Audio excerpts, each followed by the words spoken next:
Good morning everyone, स्वागत आप सभी का विजडम एजुकेशन पे। आज 7 अक्टूबर 2020 है। दैनिक जागरण के राष्ट्रीय संस्करण का कंप्लीट न्यूज़ एनालिसिस करेंगे जो यूपीएससी, स्टेट पीसीएस या किसी भी वनडे एग्जाम के प्रीलिम्स, मेंस और इंटरव्यू तीनों ही पर्सपेक्टिव से इम्पोर्टेंट है। तो आगे बढ़ने से पहले आप सभी जो हमारे चैनल पे नए हैं तो सब्सक्राइब कर दें, अपने दोस्तों के साथ, कलीग के साथ इसे शेयर कर दें। कोई क्वेश्चन पूछना है या कुछ सजेशन देना है कमेंट सेक्शन में दे सकते हैं और वीडियो को निश्चित तौर पे लाइक कर दें। देखो, फर्स्ट पेज पे जो न्यूज़ है, ये न्यूज़ है हाथरस कांड को लेकर के न्यूज़ है। ये न्यूज़ काफ़ी इम्पोर्टेंट है, आपके मेंस में भी ये काम दे सकता है, इंटरव्यू में भी काम दे सकता है, हर जगह ये टॉपिक काम दे सकता है। तो इसको लेकर के मैं एक अलग से टॉपिक बना दूंगा कि देश में जिस तरह से बलात्कार की घटनाएं बढ़ रही है या जिस तरह से महिला उत्पीड़न की घटनाएं बढ़ रही है, उसको लेकर के आज तक सुप्रीम कोर्ट ने क्या वर्डिक्ट दिया, आज तक देश में कौन कौन सा कानून इम्प्लीमेंट हुआ है महिला उत्पीड़न को रोकने के लिए अथवा महिला सशक्तिकरण को बढ़ावा देने के लिए। इस पर्सपेक्टिव से ये इम्पोर्टेंट है। हालांकि इसमें कुछ खास कंटेंट दिया हुआ नहीं है, लेकिन इसके बेस में आपको जाकर समझना होगा महिला सशक्तिकरण के लिए सरकार क्या प्रयास कर रही है, देश क्या प्रयास कर रहा है, समाज क्या प्रयास कर रहा है, उसे समझने की ज़रूरत है। एक अलग से टॉपिक मैं बनाऊँगा इस पर। बाकी फर्स्ट पेज पे जो न्यूज़ आपके लिए इम्पोर्टेंट है वो यह है, क्वाड में भारत ने उठाया संप्रभुता का मुद्दा। क्वाड की मीटिंग है।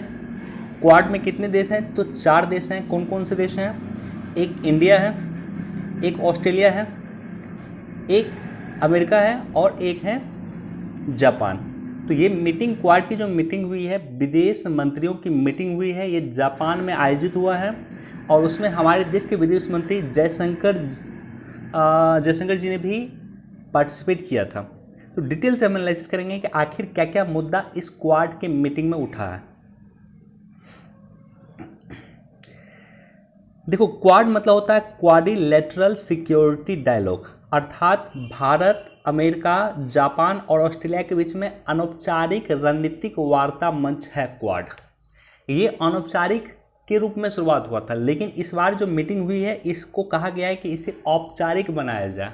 औपचारिक बनाने का मतलब होता है कि इसका क्वाड का एक हेडक्वार्टर होगा और क्वाड की प्रत्येक वर्ष मुलाकात होगी। राइट, क्वाड के जो सदस्य देश हैं उसकी प्रत्येक वर्ष मुलाकात होगी और उसका एक हेडक्वार्टर होगा। तो इस बार इसकी भी चर्चा उठी है, उस पर भी नीचे हम डिटेल से डिस्कस करेंगे। यह मुक्त, खुले और समृद्ध भारत प्रशांत क्षेत्र, इंडो पैसिफिक क्षेत्र को सुनिश्चित करने और समर्थन करने के लिए इन देशों को एक साथ लाता।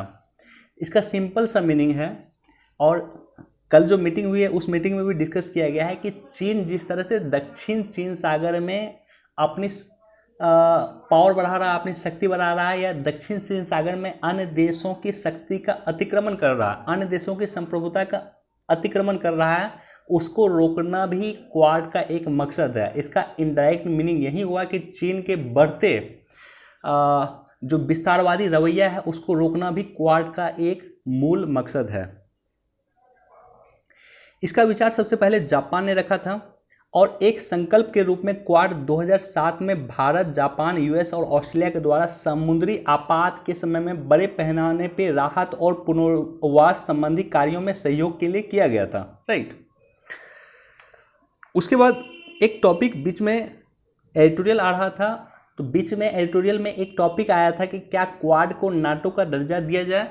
अगर आप सभी हमारे न्यूज़ एनालिसिस को फॉलो करते हैं तो ऑलरेडी हमने डिस्कस किया था कि क्या क्वाड को नाटो का दर्जा दिया जाए, इसका क्या पॉजिटिव इम्पैक्ट हो सकता है और क्या नेगेटिव इम्पैक्ट हो सकता है। राइट, हालांकि हमारे बहस का वो पॉइंट नहीं है, हमारे बहस का पॉइंट है कि क्वाड 2020 यानी कल जो मीटिंग हुई है विदेश मंत्रियों की, उसमें क्या क्या आउटकम्स निकला।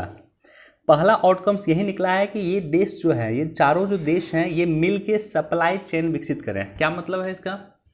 ये जो चारों देश है, अमेरिका का भी काफ़ी प्लांट है आपको चीन में, जापान का भी काफ़ी प्लांट है चीन में, उसके बाद भारत का भी चीन से एक अच्छा संबंध है व्यापार को लेकर के, और ऑस्ट्रेलिया का भी व्यापार में चीन के साथ अच्छा संबंध है। तो कहीं ना कहीं इन देशों की डिपेंडेंसी चीन पे थी। इसको रोकने के लिए ये देश खुद चाहते हैं मिलकर सप्लाई चेन विकसित करें, यानी जापान की वो कंपनी जो चीन में लगी हुई थी, अमेरिका की वो कंपनी जो चीन में लगी हुई थी, उसको वहाँ से निकाल करके इन क्वाड के देशों में और विशेषकर भारत में स्थापित किया जाए, इसकी चर्चा कल हुई थी। चीन पे डिपेंडेंसी समाप्त किया जाए और ये देश सेल्फ रिलायंट हो, ये चारों देश मिल के सेल्फ रिलायंट हो, खुद ये सप्लाई चेन विकसित करें। इंडो पैसिफिक क्षेत्र में सबको समान अवसर मिले, इसका मतलब यही हुआ है कि दक्षिण चीन सागर में जो चीन अपनी विस्तारवादी रवैया अपनाया हुआ है वो वियतनाम के अधिकारों का उल्लंघन करता है, जापान के अधिकारों का उल्लंघन करता है, फिलीपींस को लेकर के लगातार उसका मुद्दा चलता है, तो उसको रोकना भी क्वाड का एक मकसद है। मालाबार सैन्य अभ्यास भारत और अमेरिका और जापान में इसमें शामिल है। 3 देश का ये अभ्यास है, भारत, अमेरिका और जापान का। इसमें ऑस्ट्रेलिया को शामिल किया जाए इसकी भी चर्चा की गई है। साथ ही साथ अन्य देश को भी इसमें शामिल किया जाए, जैसे क्वाड में अभी मात्र 4 ही देश हैं। इसके अलावा अन्य देश जो चीन के अगेंस्ट हैं, कहा तो नहीं गया है इसमें डायरेक्टली, लेकिन समझाने के लिए मैं आपको बता रहा हूँ कि जो चीन के अगेंस्ट है, राइट, और इन देशों का सहयोगी है, जैसे दक्षिण कोरिया को आप शामिल कर सकते हैं इसमें, ठीक है, वियतनाम को इसमें शामिल कर सकते हैं, फिलीपींस को इसमें शामिल कर सकते हैं। तो अन्य देशों को शामिल क्वाड समूह में किया जाए इसकी भी चर्चा की गई है। और साथ ही साथ मैंने आपको बताया था कि अनौपचारिक अभी तक क्वाड समूह है। अनौपचारिक है मतलब कि प्रत्येक वर्ष इसकी मीटिंग नहीं होती है, इसका कोई फिक्स हेडक्वार्टर नहीं है। तो इस मीटिंग में डिस्कस यह भी किया गया है कि क्वाड की प्रत्येक वर्ष मीटिंग हो और क्वाड को एक औपचारिक संगठन बनाया जाए, यानी उसका कहीं हेडक्वार्टर बनाया जाए, उसके राष्ट्रीय अध्यक्ष प्रत्येक वर्ष आके मिले और मिल के वार्ता करें। तो इतना टॉपिक अभी डिस्कस हुआ है, राइट, इतना टॉपिक इस क्वाड के मीटिंग में डिस्कस हुआ है।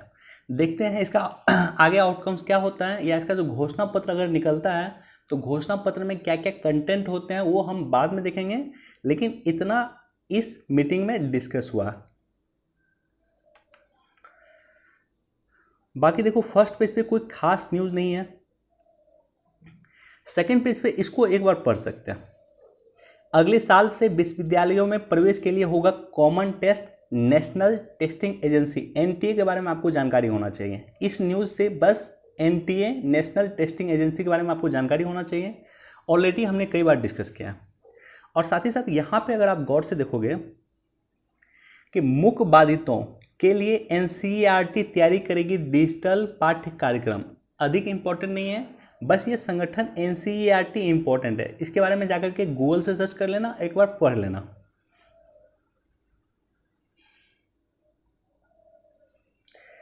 देखो घुमंतु समुदाय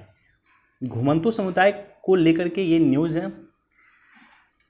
कल भी हमने डिस्कस किया था आपके साथ कि एक समिति बनी थी, इस समिति का नाम था, देखो यहाँ पे मैं जूम करके आपको दिखाता हूँ, इस समिति का नाम था भिखू रामजी इदाते समिति।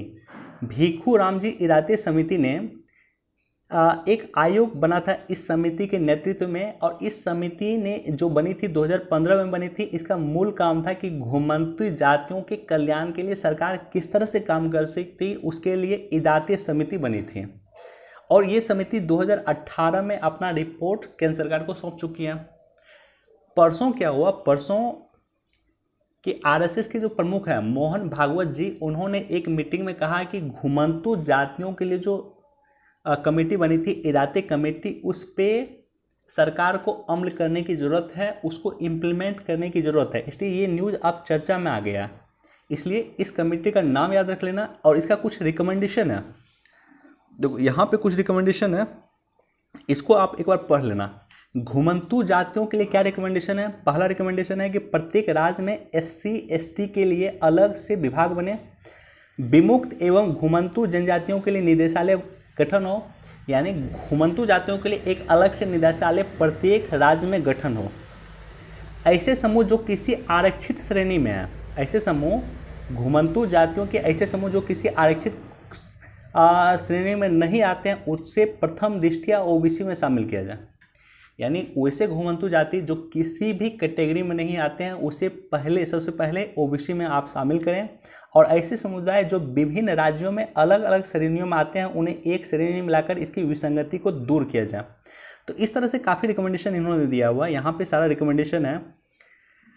मैं इसको कट आउट करके अपने टेलीग्राम चैनल पे डाल दूंगा, वहाँ से भी जाकर देख लेना। और साथ ही साथ जो वीडियो देख रहे हैं हमारे टेलीग्राम चैनल ज्वाइन नहीं किए हैं, जाकर के हमारा टेलीग्राम चैनल आप निश्चित तौर पे ज्वाइन कर लें, क्योंकि काफ़ी ऐसा टॉपिक होता है या काफ़ी ऐसी रिपोर्ट्स होती हैं जो मैं यहाँ डिस्कस नहीं कर पाता हूँ, लेकिन मैं वहाँ पर डाल देता हूँ, राइट। लिंक आपको डिस्क्रिप्शन में मिल जाएगा टेलीग्राम चैनल का। विजडम एजुकेशन के नाम से ही हमारा टेलीग्राम चैनल है। देखो, इस टॉपिक पे मैंने डिटेल से डिस्कस किया था, एक दिन न्यूज़ में मैंने डिटेल से डिस्कस किया था, किस दिन किया था मुझे याद भी नहीं है, लेकिन मैं चाह रहा हूँ कि ऐसा टॉपिक जो लगातार चर्चा में हो, राइट। जैसे ये नागा शांति समझौता लगातार चर्चा में है, 50 वर्ष से भी अधिक से डिस्प्यूट ये चल रहा है, लगभग 60 से 70 वर्ष हो गया इस डिस्प्यूट का। विश्व का सबसे अधिक लंबा समय तक चलने वाला नागा डिस्प्यूट है, तो काफ़ी इम्पॉर्टेंट है। क्यों इम्पॉर्टेंट है उसको लेकर के मैं एक अलग से वीडियो बना दूंगा, पहले भी हमने डिस्कस किया है दैनिक जागरण न्यूज़ एनालिसिस में, लेकिन एक अलग से मैं वीडियो बना दूंगा नागा शांति वार्ता या शांति समझौता को लेकर के।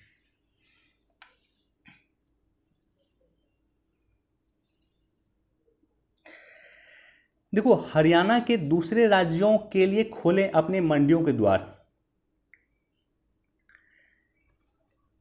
कृषि राज्य सूची का विषय है। मंडी एक्ट का जो विरोध सरकार अन्य राज्य क्यों कर रही है, एक राज्य या दूसरे राज्य जो है मंडी का जो विरोध कर रही है, एपीएमसी एक्ट में जो संशोधन हुआ है उसका विरोध क्यों कर रही है, तो उसका विरोध का एक सबसे बड़ा रीजन है कि जो कृषि है वो राज्य सूची का विषय है। मंडी जो है वो राज्य के क्षेत्राधिकार में आता है, किसी भी राज्य की मंडी राज्य के क्षेत्राधिकार में आता है, और इन मंडियों से राज्य सरकार को राजस्व की प्राप्ति होती है। कोई भी सरकार नहीं चाहेगा, जैसे मान लो बिहार में मंडी है तो बिहार सरकार कभी नहीं चाहेगी कि बिहार के किसान बाहर अपना सामान बेचे, बाहर के राज्यों में जाकर अपना सामान बेचे, क्योंकि डायरेक्टली उससे राज्य सरकार को नुकसान होगा, राज्य सरकार को राजस्व की नुकसान होगा। तो इसलिए जो है कई सरकारें इसका विरोध कर रही है, और खास करके विपक्षी दल की सरकार इसका विरोध कर रही है। तो इसी से रिलेटेड ये न्यूज़ है, इसको जोड़कर आप देख सकते हैं कि हरियाणा ने दूसरे राज्यों के लिए खोले अपने मंडियों के द्वार। मंडी एक्ट में संशोधन का सिंपल मीनिंग यह है कि किसान अब जो है अपने मंडी से बाहर जहां चाहे अपना सामान बेच सकती है। ऑनलाइन चाहे तो ऑनलाइन बेच सकती है, ऑफलाइन चाहे या कहीं जा कर के दूसरी जगह बेचना चाहे तो वो बेच सकती है। मंडी में बेचने की जो पहले बाध्यता थी एपीएमसी एक्ट के द्वारा, उसको समाप्त किया गया, राइट। हालांकि आज इस पे एडिटोरियल भी दिया हुआ, वहाँ थोड़ा बहुत हम डिस्कस करेंगे, लेकिन इसके लिए एक सेपरेट टॉपिक मैं आज या कल तक में वीडियो बना करके डाल दूंगा। किसान लगातार चर्चा में है, और किसान को लेकर के जो 3 बिल पारित हुआ तीनों चर्चा में है, उसको लेकर के सेपरेट वीडियो मैं बना दूंगा।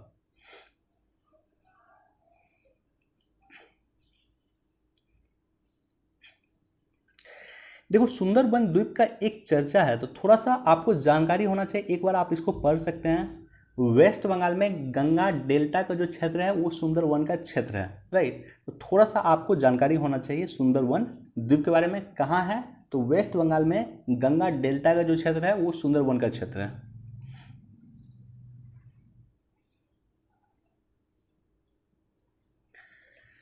इंसानों पे एंटीसेरा के पहले चरण की क्लिनिकल ट्रायल की मंजूरी। तो यहाँ पे जो सबसे अधिक इम्पॉर्टेंट है, देखो ये संस्था जो है जब से कोरोना वायरस आई है, ये संस्था मैं लगातार आपको कहता हूँ और लगातार हमने डिस्कस भी किया है इस संस्था के बारे में, ये संस्था काफ़ी इम्पोर्टेंट है।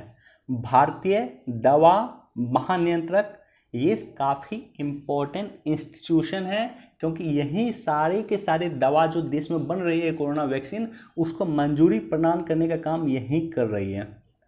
ऑलरेडी हमने कई बार डिस्कस किया है, लेकिन आपको मैं एक बार फिर से रिमाइंड करता हूँ, ये संस्था काफ़ी इम्पोर्टेंट है। कृषि कानूनों पे पुनर्विचार जरूरी। मुझे आज देखो, ये हालांकि है सचिन पायलट जी हैं, कांग्रेस के हैं, कांग्रेस के हैं, तो निश्चित तौर पे जो है इस बिल का विरोध करने होंगे। आपको किसी के विरोध में या किसी को पक्ष में जाने की आवश्यकता नहीं, आपको सिंपल सा फैक्ट समझना होगा कि आखिर कृषि कानून क्या है, क्यों देश भर में इसका विरोध हो रहा है, विरोध के बावजूद सरकार इसको क्यों लाई है, राइट। इसका पक्ष में 10 पॉइंट आप जानो, विपक्ष में 10 पॉइंट जानो, ये चीज़ें आपके लिए जानना ज़्यादा ज़रूरी है। राजनीति में आपको नहीं पढ़ना, राजनीति के चक्कर में आपको नहीं पढ़ना, राइट। तो इसको लेकर के मैंने आपको बताया था कि मैं एक डिटेल से वीडियो बना दूंगा रात में, आज रात में या कल मॉर्निंग तक मैं एक डिटेल वीडियो मैं बना दूंगा।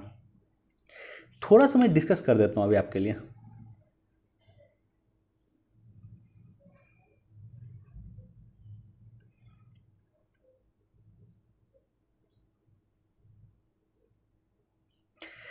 देखो, सरकार जो है 3 अध्यादेश लेकर आई थी, 3 अध्यादेश लेकर आई थी।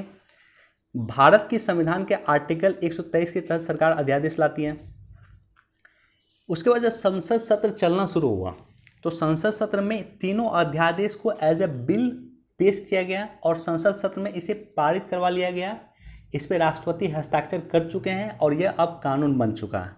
तो ये एक्ट बन चुका, अधिनियम अब बन चुका। तो पहला अधिनियम है कृषि उपज वाणिज्य व्यापार संवर्धन एवं सुविधा अधिनियम 2020, यानी APMC जो है अमेंडमेंट एक्ट 2020, इसको सिंपल रूप में कर सकते हैं।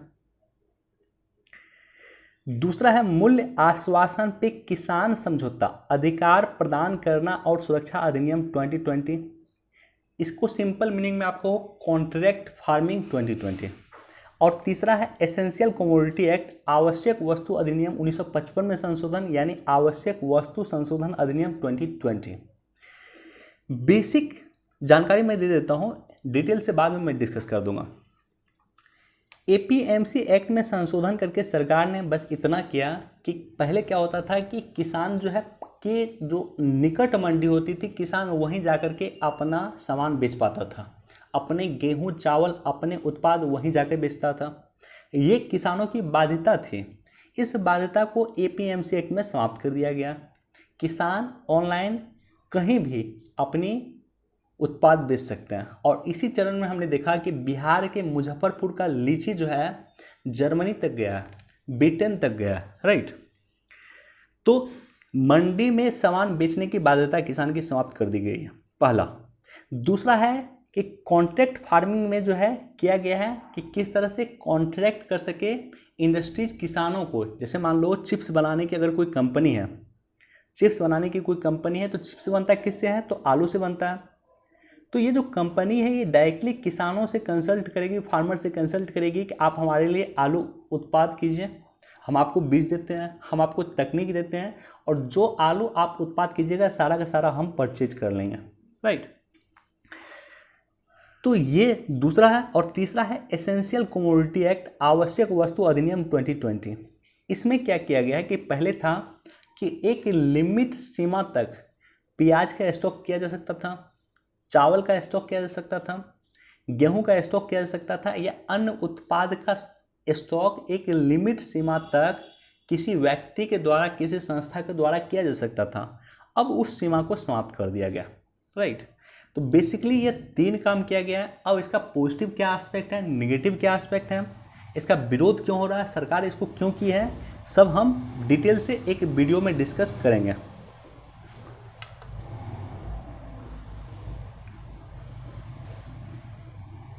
देखो, रक्षा क्षेत्र में बढ़ते कदम, रक्षा क्षेत्र को लेकर के हमने डिस्कस किया है कि रक्षा क्षेत्र में सरकार क्या क्या कदम उठा रही है, और उसी कदम के तहत संसद का जो सत्र चल रहा था, इस सत्र में सरकार ने एक काम किया था कि गुजरात के गांधीनगर में जो रक्षा शक्ति विश्वविद्यालय है, उस विश्वविद्यालय को राष्ट्रीय महत्व के दर्जा का राष्ट्रीय महत्व के संस्थान का दर्जा प्रदान करने का प्रस्ताव दिया गया है, राइट।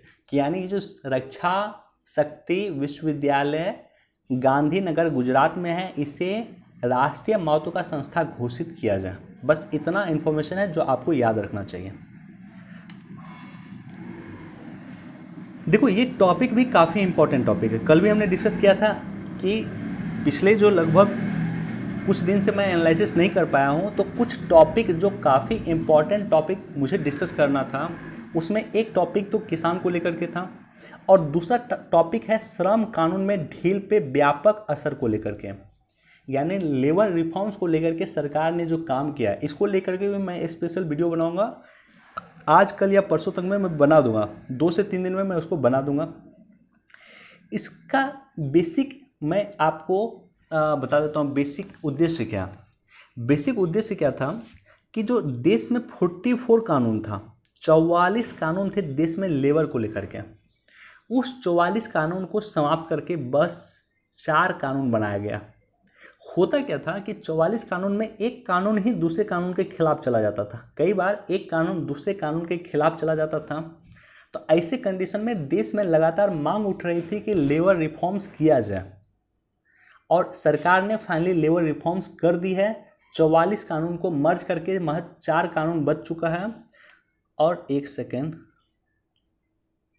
ओके, तो इस टॉपिक पे मैं कोशिश करूंगा जल्दी इसका एक स्पेशल वीडियो बना दो, चूंकि इस सब टॉपिक पे लगातार न्यूज़ आते रहेगा अब, राइट।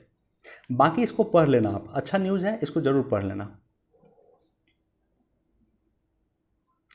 देखो, अर्मेनिया अजरबैजान विवाद, राइट। अर्मेनिया और अजरबैजान को लेकर के विवाद क्यों हुआ पहले तो वो जानते हैं, उसके बाद लोकेशन चलेंगे। एक जगह है जिसका नाम है नागोर्नो करबाख। एक जगह है जिसका नाम है नागोर्नो करबाख, इसको लेकर के विवाद है। ये जगह फिलहाल पड़ता है अर्मेनिया में। अजरबैजान का कहना है कि ये जगह उसके क्षेत्राधिकार में पड़ता है, इसलिए दोनों देश इस जगह को लेकर के लड़ रहे हैं। अब सवाल ये होता है कि इस जगह का क्या इंपॉर्टेंस है, क्या महत्ता है, क्यों देश लड़ रहे हैं इसको लेकर के। तो उसका सबसे बड़ा रीज़न है कि ये जगह जो है पहाड़ों से घिरा हुआ ये जगह है, प्राकृतिक गैस का, खनिज का यहाँ भरपूर भंडार है और दोनों देश चाहते हैं कि इस जगह को जो है अपने क्षेत्राधिकार में ले, राइट, ताकि इस जगह पे जहाँ पे प्राकृतिक गैस और खनिज मिनरल्स का भरपूर भंडार है उस पर आधिपत्य किया जा सके। बेसिकली इसी की लड़ाई है। अब मैं लोकेशन दिखाता हूँ आपको।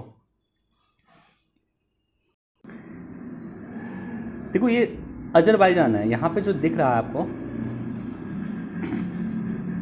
गूगल मैप का लोकेशन है, आप नेट पे जाकर के सर्च कर लेना और देख लेना। ये जो लोकेशन है, या देखो ये बाकू है, अजरबैजान की राजधानी है। नाम का समिट यहीं पे हुआ था, नॉन अलाइन मूवमेंट का जो समिट हुआ था वो बाकू में ही हुआ था। उसके बाद जो है ये जो क्षेत्र दिख रहा है ये पूरा आपको, ये अजरबैजान है, ओके। यहाँ पे जो आपको क्षेत्र दिख रहा है, मैं जूम करके दिखा दूँ आपको, ये आपको जो क्षेत्र दिख रहा है ये, सॉरी एक सेकेंड, ये जो क्षेत्र दिख रहा है टोटल, ये आपको पड़ता है अर्मेनिया। और यहाँ पे जो है ये बीच में जो ये क्षेत्र दिख रहा है, ये देखो ये जो दिख रहा है, एक सेकेंड, ये छोटा सा जो पार्ट दिख रहा है ये भी अजरबैजान है। यानी अजरबैजान ये तो है ही, साथ ही साथ मुख्य भूमि से अलग होकर के ये भी अजरबैजान है। याद करो 1950 के समय, जिस समय में अभी का जो बांग्लादेश है वो पाकिस्तान का पार्ट था, राइट। हालांकि दोनों भौगोलिक रूप से एक दूसरे से दूर थे, तो वही कंडीशन कुछ यहाँ पे है कि ये अजरबैजान ये भी है और ये भी अजरबैजान है, लेकिन ये दोनों एक दूसरे से दूर हैं, दोनों दूसरे से दूर हैं। अब देखो, अगर ये अजरबैजान है तो इसकी सीमा तुर्की से भी लगती है। देखो ये जो देश है, ये देश है तुर्की, तो इसकी सीमा यहाँ तक अजरबैजान है, तो इसकी सीमा तुर्की तक लगती है। आपको मैच करने के लिए दे सकता है क्या अजरबैजान की सीमा तुर्की से लगती है अथवा नहीं, तो बिल्कुल अजरबैजान की सीमा भी तुर्की से लगती है। ये बेसिक चीज़ें हैं, आपको याद रखनी चाहिए, ओके। अब ये पिक्स पे मैं आता हूँ, यहाँ पे देखना है, अजरबैजान ये है, अर्मेनिया ये है, ये वाला पार्ट भी अजरबैजान है, मैंने आपको दिखाया। और ये जो क्षेत्र है, ये जो क्षेत्र आपको दिख रहा है वाइट वाला पार्ट, ये बेसिकली है नागोर्नो करबाख क्षेत्र है। खास करके ये हिली एरिया, पहाड़ी एरिया है और ये गैस का प्रचुर भंडार यहाँ पे मिलता है, खनिज का प्रचुर भंडार मिलता है।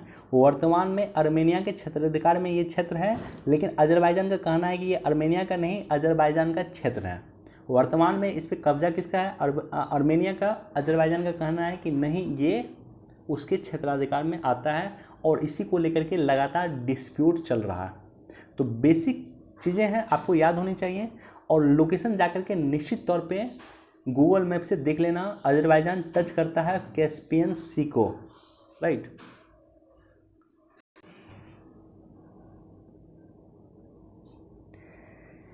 देखो, फिर डराने लगी पराली की धुआं, हरियाणा पंजाब में बढ़े मामले। एयर पोल्यूशन लगातार चर्चा में है। अक्टूबर शुरू हुआ है, अक्टूबर से लेकर के मार्च तक ये चर्चा में रहेगा, राइट। अक्टूबर से मार्च के बीच में दिल्ली में काफ़ी पॉल्यूशन होता है। और इसका एग्जांपल आप देख सकते हो यहाँ पे फर्स्ट लाइन से कि 1 सितंबर को जितना एयर पॉल्यूशन था, आज 1 अक्टूबर को उसका 3 गुना से 9 गुना की वृद्धि हुई है। समझ सकते हो आप, 1 सितंबर को जितना एयर पोल्यूशन था उसका 3 गुना से लेकर के 9 गुना अधिक तक की वृद्धि हो गई है एयर पोल्यूशन में, दिल्ली के एयर पोल्यूशन में महज 1 महीने में। उसका बहुत सारा कारण है, राइट, उसका बहुत सारा कारण है। और यहाँ पे एयर क्वालिटी इंडेक्स दिया हुआ, थोड़ा सा आप जाकर के देख लेना, इस पर भी मैं एक सेपरेट वीडियो बना दूंगा। एक बेसिक इन्फॉर्मेशन बस मैं आपको दे दूं कि एयर क्वालिटी इंडेक्स जो अक्सर यूपीएससी पूछता है, स्टेट पीसीएस पूछता है, इसमें आपको पूछेगा बस इतना कि एयर क्वालिटी इंडेक्स के अंतर्गत कौन कौन से कंपोनेंट आते हैं। तो एयर क्वालिटी इंडेक्स के तहत PM10, PM2.5, nitrous oxide, carbon monoxide CO, SO2 यानी सल्फर डाइऑक्साइड, O3 यानी ओजोन, NH3 यानी अमोनिया और लेड, ये कंपोनेंट आते हैं एयर क्वालिटी इंडेक्स के तहत। ध्यान रखने वाली बात यह है कि carbon dioxide air quality index के तहत मेजर नहीं किया जाता है, राइट। अगर एयर क्वालिटी इंडेक्स 0 से 50 के बीच में रहेगा तो अच्छा है, 51 से 100 के बीच में रहेगा तो मिनिमल इम्पैक्ट सेटिस्फैक्ट्री है, 101 से 200 के बीच में रहेगा तो मॉडरेट है, 201 से लेकर के 300 के बीच में रहता है तो पुअर कंडीशन है, 301 से 400 के बीच में रहता है तो वेरी पुअर, और 401 से 500 के बीच में रहता है तो सीवियर कंडीशन होती है। यहाँ पे देखो एयर पोल्यूशन इंडेक्स अभी के समय में ये है, तो क्या कंडीशन है आप इसको समझ सकते हैं।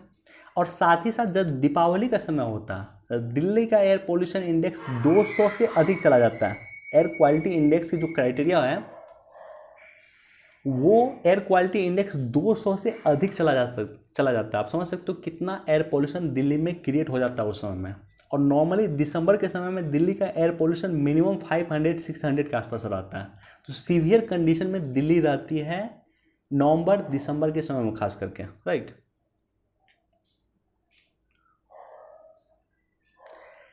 इसको भी इसी न्यूज़ से आप कंसर्न करके पढ़ सकते हैं, लेकिन इसको भी आप पढ़ लेना। क्या टॉपिक है यहाँ का कि मुनाफे का सौदा नहीं, पावर प्लांट को पराली बेचना। कोशिश किया जा रहा था सरकार के द्वारा कि जो पराली जलाने के कारण पॉल्यूशन क्रिएट हो रहा है, जो पंजाब जलाती है, हरियाणा जलाती है, पश्चिमी उत्तर प्रदेश जलाती है और इवन दिल्ली के किसान जलाते हैं, उसको बेचने की व्यवस्था जो है हम कर दें। उस किसान जो है पराली जलाए नहीं, किसान पराली बेचे, यानी वेस्ट से पैसा क्रिएट हो जाए किसान के लिए। तो उसी के संदर्भ में न्यूज़ है, एक बार देख सकते हैं। बाकी मैं डिटेल से एनालिसिस कर दूंगा, तो मैं चर्चा करूंगा इस बात की कि किस तरह से पराली को किसान बेच करके आमदनी जनरेट कर सकता है। तटीय सीमाओं की सुरक्षा और मजबूत गश्ती पोत विग्रह का लॉन्च। बस ये याद रख लेना कि एक जो पोत है यह गश्ती करने का काम करती है समुद्र। देखो ये जैसे हमारा समुद्र लाइन है भारत का, तो यहाँ आसपास में गश्ती लगाती है कि कोई जो है कोई समुद्र के माध्यम से भारत में इन तो नहीं कर रहा है, किसी तरह की गड़बड़ी आसपास के क्षेत्रों में तो नहीं हो रही है। गश्ती करने का काम करेगी क्या?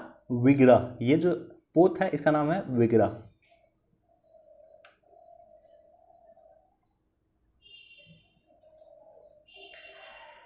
बिजनेस पे इस पर कोई खास न्यूज़ नहीं है, बस जीएसटी को लेकर के है। जीएसटी क्षतिपूर्ति पे अलग से मैंने वीडियो बनाया है, देख लेना जा करके।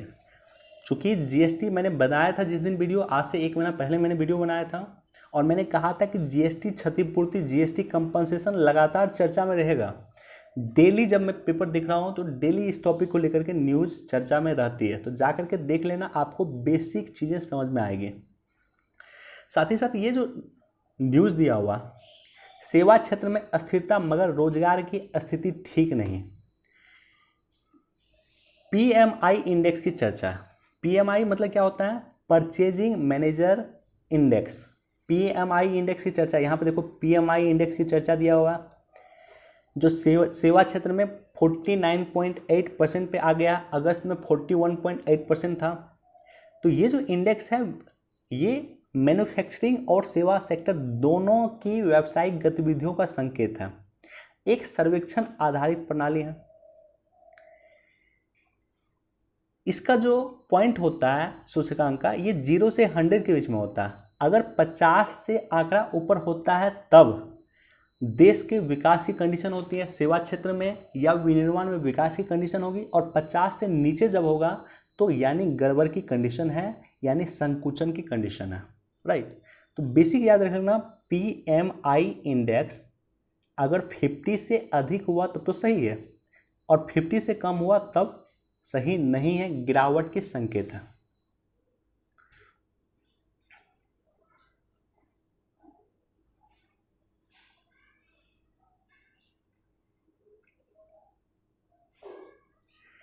आर्टिफिशियल इंटेलिजेंस को दिया हुआ, आर्टिफिशियल इंटेलिजेंस काफ़ी इंपॉर्टेंट है। यूपीएससी ने इस बार भी क्वेश्चन पूछा और हमने भी कई बार डिस्कस किया है। एक बार इसको आप देख सकते हैं, पढ़ सकते हैं। देखो 110 साल बाद उत्तराखंड में रेड ब्रेस्ट तितली दिखी है। तो ये जो तितली है, ये तितली का नाम याद रख लेना। जब इस तरह की तितली जो इतने दिन के बाद दिखेगी वो चर्चा में रहता है, वो नॉर्मली क्वेश्चन पूछा जा सकता है, करंट का क्वेश्चन बन जाता है। 110 साल के बाद दिखी है। इससे पहले ये 1910 में यह तितली दिखी थी। कहाँ पे दिखी है, क्या उसका नाम है, किस राज्य में वो मिली है, ये पॉइंट लिख लेना, ये इंपॉर्टेंट हो जाता है आपके लिए।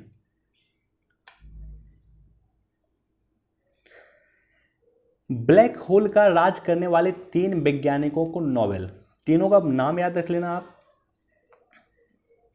ब्लैक होल का कॉन्सेप्ट काफ़ी इंपॉर्टेंट है, उसको लेकर के हम बाद में कभी डिस्कस करेंगे या सेपरेट वीडियो में बनाऊंगा आपको। कल हमने डिस्कस किया था कि हेपेटाइटिस सी की खोज करने वाले वैज्ञानिकों को नोबेल दिया गया है, और आज का जो न्यूज़ है, फिजिक्स के क्षेत्र में जो नोबेल दिया गया है वो ब्लैक होल का पता करने वाले वैज्ञानिकों को दिया गया। नाम याद रख लेना, वन डे एग्जाम में काफ़ी इंपॉर्टेंट हो जाता है और बीपीएससी में भी इंपॉर्टेंट हो जाएगा आपके लिए। चलिए, आज हमारे पास इतना ही न्यूज़ था। वीडियो देखने के लिए बहुत बहुत धन्यवाद। Thank you so much. Please do like, share and subscribe. Thank you.